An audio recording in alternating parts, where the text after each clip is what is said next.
In the last days of 2020, as I reflected on a year marked with disappointment and loss, I received an unexpected message that changed my next entire year.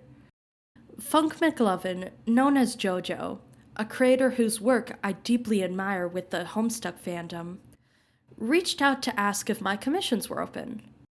I stared at my phone, stunned and thrilled. The chance to collaborate with someone I looked up to was a dream come true, and I immediately said yes. Over the next few months, I poured my artistic heart into a project called Homestuck Alternate Universe, or HSAU. The series was born from a YouTube podcast ran by JoJo and Janaya, another well-known figure in the fandom for her Homestuck-related fan games. The initial podcast was a first draft of a reimagining of Homestuck through their own creative lens, earning widespread acclaim within the fandom. The unique interpretations of the series had already captured the attention of fans, and being part of this next step of the creative endeavor brought me immense joy and fulfillment. However, as with many reinterpretations, the project sparked discussions within the Homestuck fandom, particularly with its portrayal of June.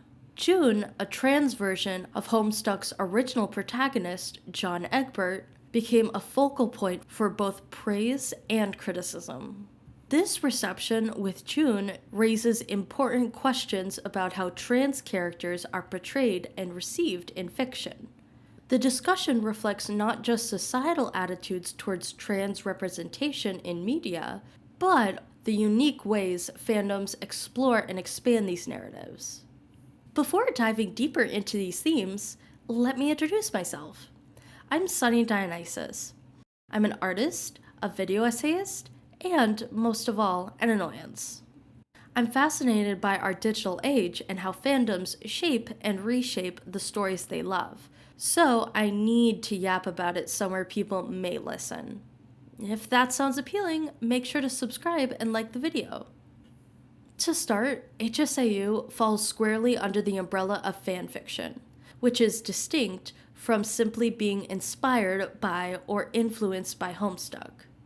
It's not an attempt to stand apart from the original or claim superiority, but instead seeks to expand the fanon. By contrast, stories that are inspired by a canon aren't necessarily labeled as fanfiction. Take Vast Error, for example. While it draws heavy inspiration from Homestuck's world and structure, it creates its own distinct narrative, characters, themes, and overall framework. It doesn't seek to marry the original text, operating as a separate creative entity rather than the extension of canon. HSAU, however, is a direct reimagination of Homestuck.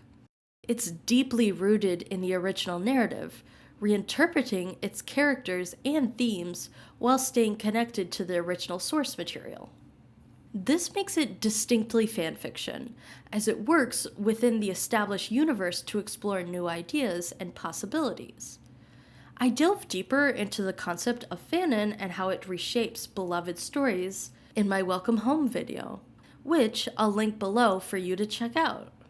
As for June, her canonicity as a trans character in Homestuck is a topic of debate. While she isn't explicitly trans in the original comic, the creators have made vague allusions outside the text to this possibility. This has led fans, including JoJo, to create their own interpretations of June, adding layers of representation and depth to Homestuck's vast narrative. This debate highlights what Ari Page aptly describes. Fan creations often transcend the original creator's intent, offering representation and narratives that resonate deeply with audiences. I find this distinction of HSAU's own canonicity important to the discussion of June. While Hussey, the original creator of Homestuck, included transgender characters later in the comic, there's no explicit evidence suggesting that the original characters were intended to be trans. That being said, there are many instances of fans taking a trans reading out of the comic, including JoJo. An example of their trans inclusivity was a scene where June vented to her grandmother about wanting to be a woman. In this exchange, June speaks about her self-discovery and the media experiences that helped her realize her true identity. On the verge of a panic attack, fearing rejection, she braces herself for the worst. Instead, even if confused, her grandmother offers quiet, unwavering support. While she doesn't fully understand what it means to be trans, she accepts her granddaughter without hesitation. This moment is a beautiful example of how fanfiction can explore nuanced, affirming trans narratives that many readers connect with on a deeply personal level. JoJo has confirmed to me that aspects of this narrative are taken directly from personal experience, and it shows the heart within this scene. While the scene resonates with many readers, including me, it's important to acknowledge the varied reactions to June's portrayal within the fandom. Not every person, trans or cis, enjoyed this depiction of June.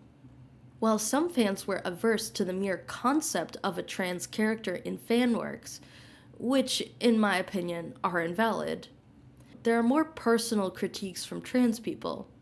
It's easy to disregard the blatant transphobia, but trans people deserve to have a space to voice their concerns.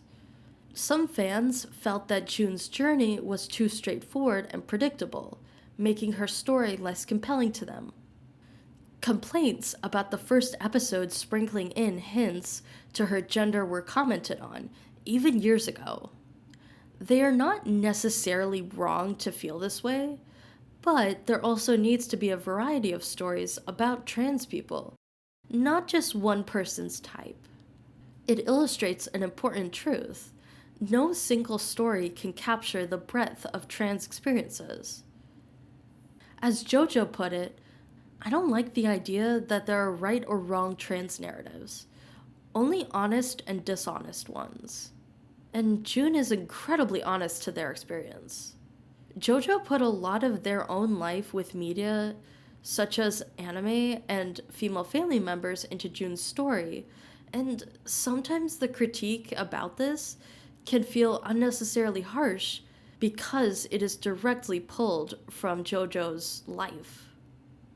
As Sarah Emily Jones from the University of Canterbury explains, the process of adaptation is a reaction. June's creation is a reaction to both the absence of trans characters in Homestuck and JoJo's personal journey, highlighting the transformative potential in fanworks.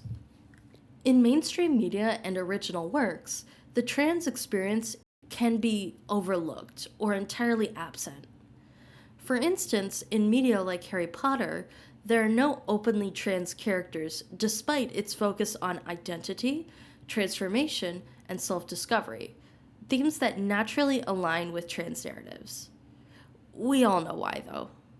This omission is not unique to Harry Potter, as many beloved franchises fail to include or even consider trans representation in their stories. Similarly, in Star Wars, a franchise celebrated for its expansive universe and diverse characters, trans narratives remain glaringly absent. This is where fan creations can step in, offering an opportunity to reimagine characters and narratives in ways that resonate with marginalized communities. Fans take the building blocks provided by the original creators and expand them, creating stories that fill these gaps and bring new perspectives to the forefront. In the absence of explicit representation, fandom becomes a space where people can explore possibilities, celebrate diversity, and create the representation they long to see. By exploring a variety of experiences, whether messy, mundane, or triumphant, fan fiction can offer a richer, more inclusive representation of trans lives. Trans people deserve more diverse and honest stories that reflect the complexity of their experiences. The future consistency of trans fan works may be nebulous in many people's experiences, but that is not necessarily a con. Fanfiction reminds us that stories aren't static. They belong to the people who connect with them. The diversity and fluidity of trans narratives in fanworks offer us a glimpse of a future where everyone's voice can find a place. And that's something worth celebrating. My experience with HSAU was wonderful and deeply fulfilling, but it shouldn't mark the end of stories that include June. June, like many beloved characters in fanworks, serves as a canvas for trans creators to infuse their own personal experiences and interpretations. Her story is not confined to one version or perspective. It can evolve and adapt, reflecting the diversity and complexity of trans lives. Fan creations like HSAU highlight the power of fandom as a space for exploration, representation, and personal connection. June's journey is far from over. It's a spark for countless other stories waiting to be told, each as unique as the creators who imagine them. Happy 3rd anniversary to the first released episode of HSAU, and thank you, JoJo. If you're as fascinated by fanworks and trans narratives as I am, don't forget to subscribe and join the conversation in the comments. I'd love to hear your thoughts.